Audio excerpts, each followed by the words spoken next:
પાટણ જિલ્લાના રાધનપુર અને સાંતલપુર પંથકમાં અતિ ભારે વરસાદથી જળબંબાકારની સ્થિતિ સર્જાઈ છે।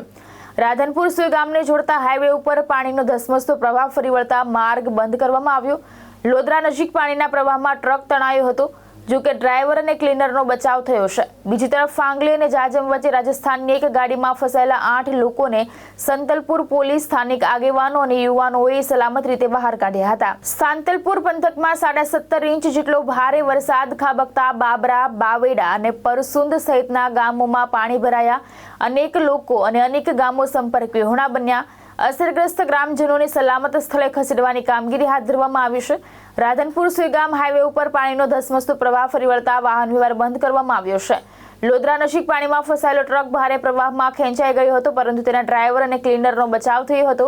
લોદરા ગામ પાસે પલટી ખાધેલી ગાડીનું ડીવાયએસપી દ્વારા સફળ રેસ્ક્યુ કરવામાં આવ્યું હતું। ગઈ રાત્રે ફાંગલી અને જાજમ વચ્ચે વરસાદી પાણીમાં રાજસ્થાનની એક ગાડી સાથે 8 વ્યક્તિઓ ફસાઈ હતી। ઘટનાની જાણ થતાં સંતલપુર પોલીસ, ફાંગલી ગામના આગેવાનો અને સ્થાનિક યુવાનોએ સંયુક્ત બચાવ કામગીરી હાથ ધરી તમામ 8 લોકોને સુરક્ષિત સ્થળે પહોંચાડ્યા હતા। માર્ગો ખુલ્લા કરવા અને પાણીના નિકાલ માટે જેસીબી તથા લોડરની મદદ લેવામાં આવી રહી છે। ભારે વરસાદથી થયેલા નુકસાનનો સર્વે કરીને તાત્કાલિક સહાય અને કેશડોલ ચૂકવવા સરકાર સમક્ષ રજૂઆત કરવામાં આવશે। હાલ કાલે થોડીક પરિસ્થિતિ બિલકુલ વણસી ગયેલી હતી, એટલે મને મારા કાર્યકર્તા દ્વારા અને મેં જાતે નિરીક્ષણ કરીને મસાલી રોડને આખી બજારનું નિરીક્ષણ કર્યું અને જ્યાં પાણીનો નિકાલ કરવાનો હતો એને તંત્રને સૂચનાઓ આપી।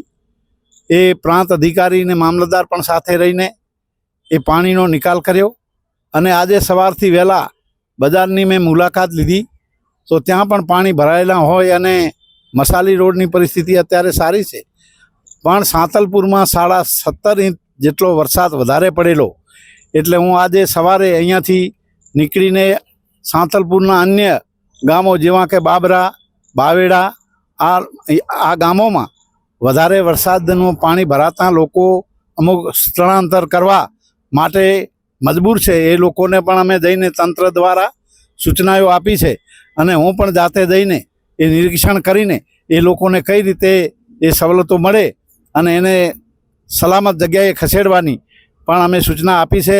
અમે અમારા કાર્યકર્તા, ધારો કે કાલે મેં વાત સાંભળીને વાત કરી અમારે જીવણભાઈ ડેલિગેટ, તો ત્યાં બાબરા જઈને એ જીસીબીને એનું એ લોડર લઈને જે પાણીનો નિકાલ કરવાનો હતો એ પણ કર્યો। આજે પણ અમે અહીંયા જવાના છીએ। અસ્તુ। તમારા જે વતન છે પરસુન ગામમાં પણ બેટમાં ફેરવાય છે, હાલની સ્થિતિ ગામમાં કેવી છે?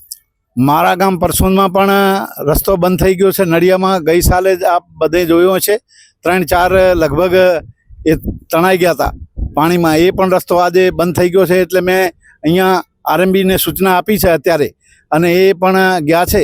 જે રસ્તો બિલકુલ એ તૂટી ગયો છે એને બિલકુલ સલામત કરીને એ રસ્તો કઈ રીતે વહેલી તકે ચાલુ થાય, જેથી લોકોને સંપર્ક વિહોણા થઈ ગયા છે એને એ મથકનો લાભ મળી રહે તાલુકાનો। લોદરા ગામ બાજુ પણ કોઝવેની અંદર પાણી ફરી વળ્યા છે, રોડ બંધ થઈ ગયો છે। લોદરા ગામ બાજુમાં તો બધે આપણે પણ જોયો હશે કદાચ, એના ડીવાયએસપી જાતે જઈને એને જે ગાડી ખરેખર એ પલટી મારી ગઈ હતી એનું રેસ્ક્યુ કરીને એને લોકોને મદદરૂપ થયા છે અને ખૂબ જ એ ઉપયોગી થયા છે અને લોકોને સ્થળાંતર કરીને સલામત જગ્યાએ ખસેડ્યા છે। સાંતલપુરના કેટલા ગામો હજી પાણીમાં છે? સાંતલપુરના ધારો કે સાણસરા, દહીગામડા, પરસુન અને બીજા બાબરા, બાવેડા આ લોકોને એ લોકો પણ પાણીમાં છે।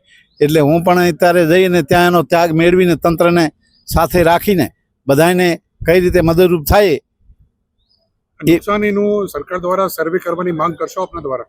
મેં અગાઉ વાતે પણ કરી રાખી છે, લેટર પણ લખવાનો છું અને જે લોકોને ખરેખર એ તાત્કાલિક કેશ ડોલ ચૂકવવાની હોય કે જે કાંઈ સવલતો આપવાની હોય એ સર્વે કરીને એ દરેકને સવલત અને એ મળી રહે કેશ ડોલ કે જે કાંઈ એ હું રજૂઆત કરી અને મુખ્યમંત્રી સાહેબને કહીને પણ સર્વે થશે।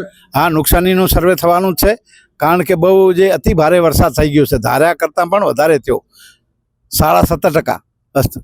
દીપક સથવારા, દ્રષ્ટિકોણ ન્યૂઝ, પાટણ।